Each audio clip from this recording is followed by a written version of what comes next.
So welcome back to DC Silver Age Storytime, and today's story comes from Action Comics number 19, published in December 1939, with story by Jerry Siegel and art by Joe Shuster. And war is still on America's mind. Leaping over skyscrapers, running faster than an express train, springing great distances, and heights lifting and smashing tremendous weights, possessing an impenetrable skin, these are the amazing attributes which Superman, savior of the helpless and oppressed, avails himself as he battles the forces of evil and injustice. Clark Kent, ace Daily Star reporter, is at police headquarters when an emergency call comes in. An ambulance is wanted at 211 Terrace Avenue. A man there has dropped into a stupor from which he cannot be aroused. Mind if I tag along? Okay, Clark, but step on it.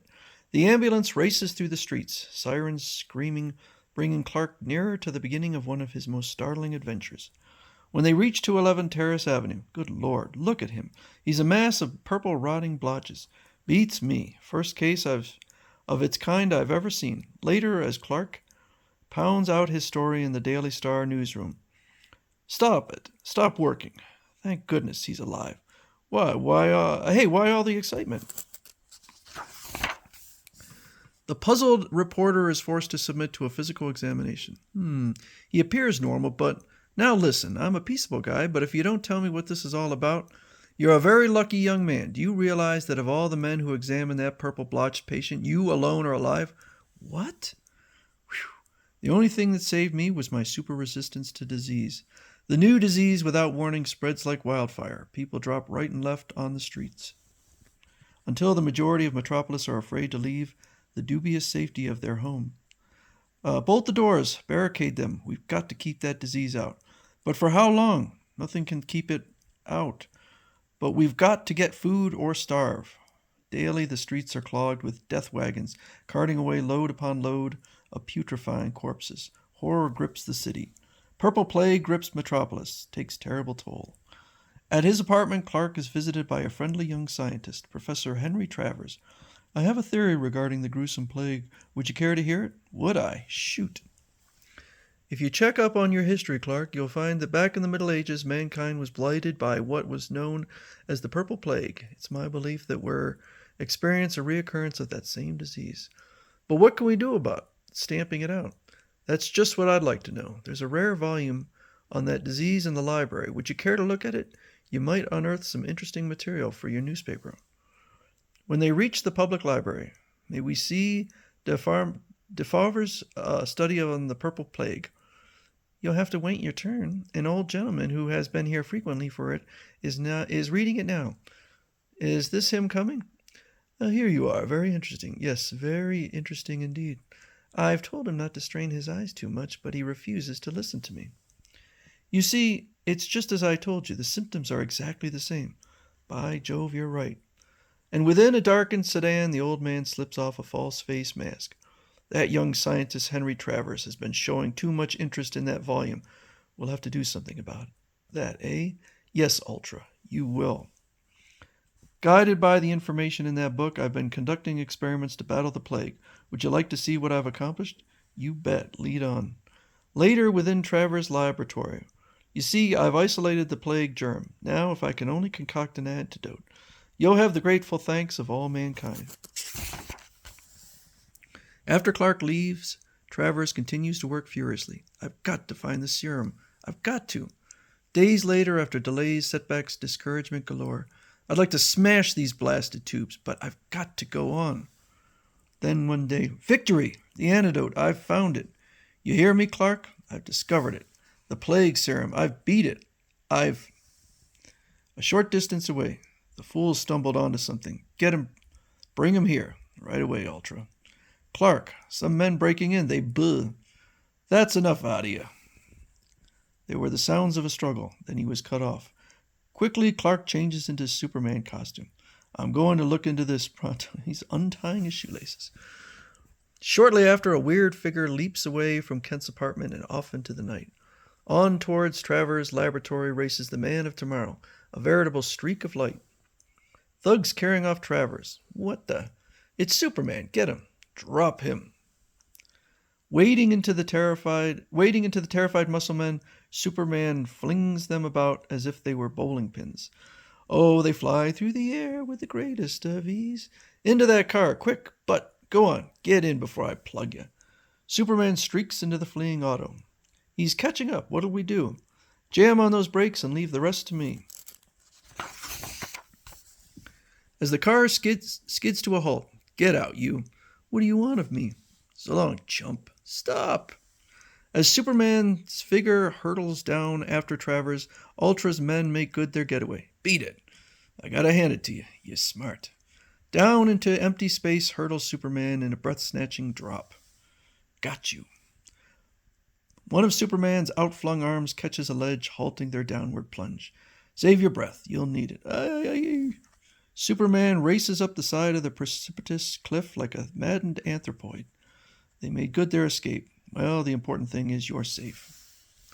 But this is amazing. Who are you? Just a good friend of yours and of humanity. Wait, I haven't told you how grateful I am. Just throw all your energy into your work. That's all I ask. Superman barged in. We had to run for it. But we succeeded in killing Travers. Superman, eh? So he dares to interfere again. No freak of nature will stop me from achieving my goal. The human race shall be blotted out, so that I can launch a race of my own, and nothing shall prevent it. So he is attempting to wipe out humanity, yet he still gets henchmen. Later, as Superman enters his apartment, I wonder how long that phone's been ringing, and who it can be.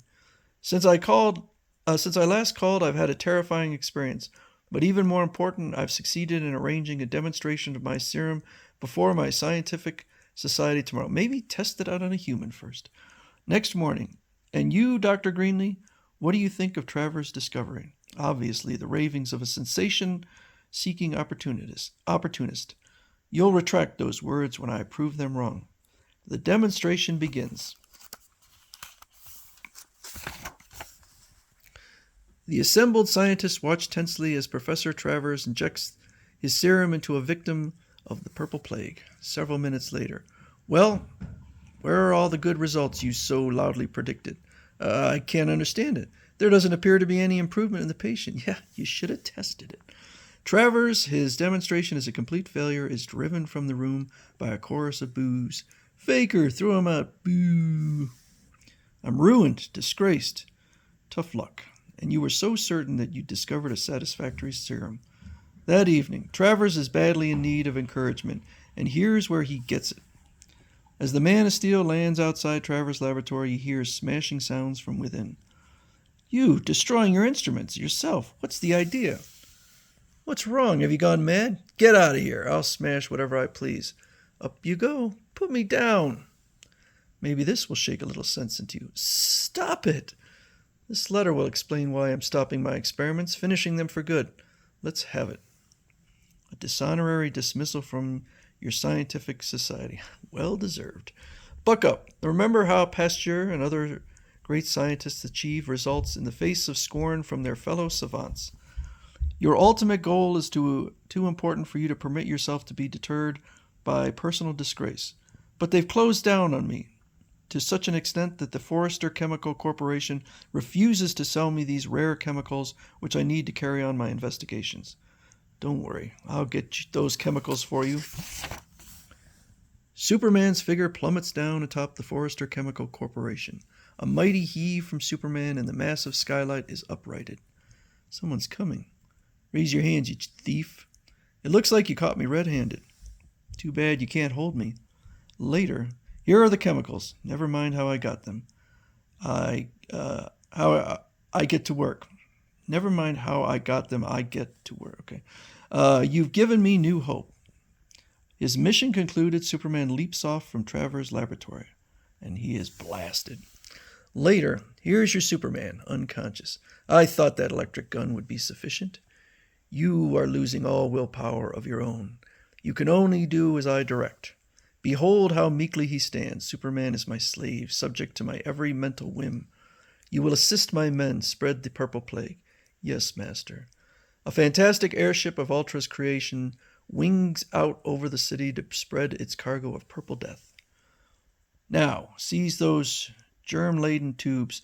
Toss them out. I will obey. But whirling suddenly, Superman darts forward and wrecks the fantastic ship's controls.